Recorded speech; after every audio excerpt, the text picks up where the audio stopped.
राजा बन गया मंत्री, मंत्री बन गया राजा, राजा हार गया मंत्री जीत गया। बहुत बड़ी कहानी भगवान ने धरती पर रची है।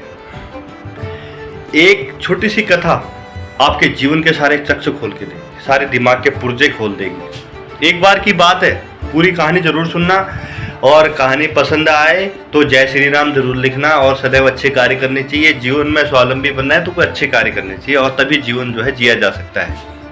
मैं कैलाश भट्ट शुरू करता हूँ ब्लॉग अपना, और आप भी कुछ अच्छे कार्य करें, मैं आपको बताते रहता हूँ। तो प्रातःकाल आज फिर शुरू हो चुका हूँ और इसी कड़ी में फिर शुरू करता हूँ। एक राजा था, बहुत बड़ा राजा, इतना बड़ा राजा कि उसके अंदर बहुत बड़ी प्रजा थी। मगर राजा बाहर से तो बहुत अच्छा था, अंदर से उसके मन में कपट था, मैल था। बहुत बड़ा गंदा आदमी उस राजा को कहते थे। उसका मंत्री उसको बोलता था कि सबसे भ्रष्ट राजा है।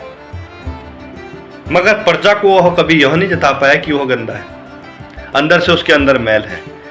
धीरे धीरे समय बीतता गया। मंत्री जो है राजा का हितैषी था, उसका भला ही सोचता था और भगवान के रूप में ही मंत्री आया हुआ था। एक बार की बात है, गर्मियों के दिन थे, काफी गर्मी पड़ रही थी, झुलसी हुई गर्मी पड़ रही थी। तो धीरे धीरे धीरे पानी के जो स्रोत थे सूखने लग गए और एक दिन ऐसा आया कि पानी के स्रोत बिल्कुल भी सूख गए, पानी बिल्कुल भी नहीं रहा। तो राजा को बड़ी चिंता हुई कि मैं अपने राजमहल में पानी की व्यवस्था, इतने बड़े मेरे बगीचे हैं, इतने बड़े बड़े बागान हैं, सेब के बागान है, मैं पानी की व्यवस्था कैसे होगी, बारिश भी नहीं हो रही है। तो राजा ने तुगलकी फरमान, उसने बोला कि एक एक घड़ा पानी हर घर का वासी मेरे राज दरबार में पहुंचाएगा।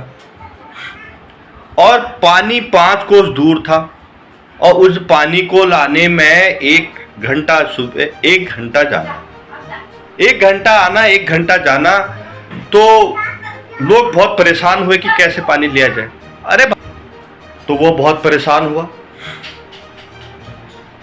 प्रजा दुखी हो गई। तो मंत्री को बड़ा आश्चर्य हुआ। मंत्री जी जो है, मंत्री जी ने अपना फरमान सुनाया कि कोई भी प्रजावासी पानी महल में नहीं लेके आया। राजा को बड़ा गुस्सा आया, राजा जो है बहुत फिनफिनाया हुआ था। राजा ने आदेश दिया कि मंत्री को तुरंत बुलाया जाए। मंत्री गया, बोले तुमने क्यों मना कर दिया पानी लाने के लिए प्रजा को, यहाँ पानी की व्यवस्था कैसे होगी? बोले महाराज, वहाँ के जो राजा हैं, वहाँ के जो हैं वहाँ पानी नहीं दे पा रहे हमारे को, तो हमें दिक्कत हो रही। कि राजा बोला कौन होता है ऐसा जो मेरी आज्ञा का पालन नहीं कर सकता, मेरे से बड़ा राजा कौन है? बोला महाराज, उस नदी से पानी लाना उन्होंने मना कर रखा, आप चले तो 1 मटका आप ले, 1 मटका मैं लेते हैं, हम जाते हैं फिर भर के लाते हैं, हमें तो नहीं रोकेंगे। तो राजा को कुछ समझ में आई बात। राजा जो है अपने मंत्री को लेकर चल पड़ा। 5 कोस दूर दूर जाते जाते राजा को सांस फूलने लग गई, राजा हाँफने लग गया। और जैसे ही वहां पहुंचा तो उसने पानी का घड़ा भरा, वहां कोई नहीं था। तो उसने मंत्री को डांटते हुए बोला, यहाँ तो कोई नहीं है, किसने बोला, आपने क्यों मना किया, आप कौन होते हो मना करने वाले प्रजा से? बोला महाराज, मैं आपको घर जाके बताऊंगा, महल जाके बताऊंगा, आप तब जो सजा देनी है दें, अभी पानी लेके चलते हैं। 1 घड़ा पानी लिया। तो राजा महल में पहुंच तो गया मगर 2 दिन तक सोया रहा, उसके हाथ पांव काम करने बंद कर दिए। राजा का दिमाग रात पर जब उठा तो उसका दिमाग ठनठनाया। राजा बोला, जब मेरे को इतनी बड़ी परेशानी हो रही है तो जो पानी लेके आएंगे मेरे को तो देंगे ही देंगे, उसके बाद अपने घर के लिए पानी ले जाएंगे, वो कितने परेशान होंगे। राजा समझ चुका था, राजा की बुद्धि काम कर गई थी। राजा ने मंत्री को बुलाया और बुला के बोला, तुमने ऐसा कार्य क्यों किया? बोले महाराज, बात तो मेरी आप भी समझ चुके हो, आपने पानी की व्यवस्था करनी चाहिए थी, वह आपका फर्ज था, मगर आपने ऐसा फरमान सुनाया जिससे पूरी प्रजा जो है परेशान। आप कुछ ऐसा करते कि पानी की व्यवस्था यहाँ हो जाती,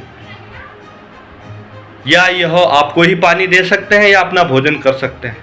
आपको पानी पिलाने लग गए तो इनकी मजदूरी कौन देगा? मैंने सारा प्रजा का हित किया, आपका हित किया।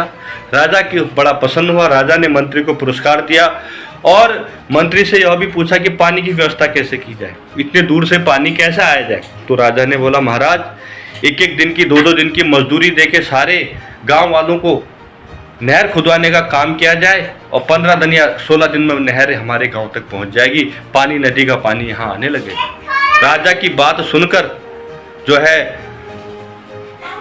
मंत्री की बात सुनकर राजा बड़े प्रसन्न हुए। उन्होंने 2-2 दिन की मजदूरी उनको खुशी खुशी दे दी और वे बड़े प्यार से नहर खोदने लग गए और 15 दिन के अंदर पानी जो है घर में पहुंचने लगे। इससे हमें यही सीख मिलती है कि सदैव अच्छे कार्य करने चाहिए।